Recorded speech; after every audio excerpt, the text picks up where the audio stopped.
Hi. Hope you're having a nice lunch. Hope you got over last night's speech. Let's talk a little bit about it. I thought the best line was at the end of the speech when Obama said, "Our problems have been made by man." And at that point, I hollered back at the TV set and tweeted, if you were online, you read it. Yeah, you the man. You're the man that made these problems.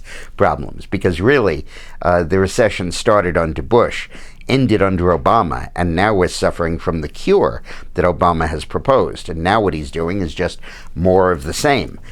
Tax increases on the wealthy who can afford to pay a little bit more, who provide 33% of our consumer spending, tax increases to stop businesses from exploring for new oil and expanding their facilities, no relaxation in the environmental standards that are being imposed de novo by the EPA, not to restrict pollutants that make us sick, but carbon dioxide that we all breathe in the name of the hope that it reduces global warming.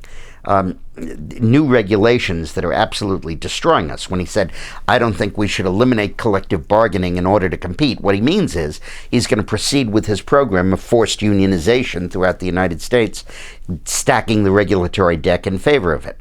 So this is just more of same, but let's talk about the politics of it a little bit. What he decided to do was to move his state, to create a new State of the Union message. It's sort of an attempt to have a semi-annual State of the Union instead of an annual State of the Union. So he declared Christmas in September, and he gave the State of the Union speech in early September. And it'll provide a bounce. He'll move up 3 or 4 or 5 points in the polls. He'll go up from 38-41 to, say, 44-45, 47% approval. But then that's going to come down, and it'll come down for 3 fundamental reasons. First of all, mainly, there won't be any jobs. Nothing is going to be created by this. There's not a single human being that could create a job that's going to take away confidence from last night's speech. What's a business going to say? Oh, goody, I'm going to go out and create jobs. He just promised to raise my taxes. It's not going to happen. Yeah, there'll be a tax credit somewhere down the line, and in the meantime, my personal taxes are going to go up. I can't deduct my mortgage. I can't deduct my state and local taxes. Yeah, great, terrific. So that's not going to happen. Secondly, the debate will soon shift from the spending that he's doing and the tax cuts he proposes to the tax increases and the deficit reduction steps he's going to take. The tax increases will offend the Republicans, and the Medicare cuts will offend the Democrats. And from the left and from the right, this plan is going to be criticized when he lays it out in specifics. That's why he's not doing it until a week from Monday, because he wants there to be a honeymoon period where everybody talks about how wonderful and feel-good this speech is before the reality begins to come crashing in on him. But crash it must. And eventually all of this is going to be wrapped up and subsumed in the Deficit Commission's work and in the attempts to fulfill the requirements of the budget deal, debt limit deal, for $1.3 trillion of extra spending cuts, plus another $300 billion apparently to pay for the stuff he laid out last night. That's what Washington's going to be about. Now, that process is going to be partisan. It's going to be bickering. There's going to be acrimony.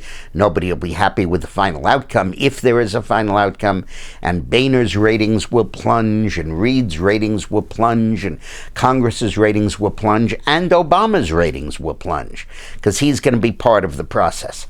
What he's trying to do is to recreate the Harry Truman strategy of 1948, which is to lay a program before Congress, challenge it to pass it, and when they don't, run against the do-nothing Congress. But it's not that simple. Truman did it 3 months before Election Day. So when Congress didn't act in 2 weeks, he was out of town and he could spend 2 months campaigning against them. Obama's got to live with this for 10 months, for 14 months until Election Day. Secondly, the Congress is half Democrat. He controls half of it, and he controls 2/3 of the government as the Democratic president. So he can't just walk away from the process.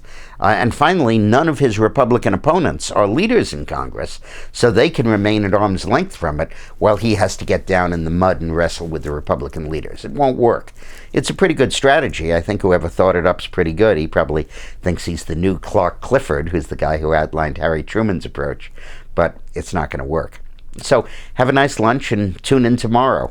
We'll be talking further about what's going on And tomorrow I'm going to be injecting something of a historical perspective in this stuff. And we're going to talk about an interesting topic, which is America again truly an exceptional nation? So tune in. Thanks for watching.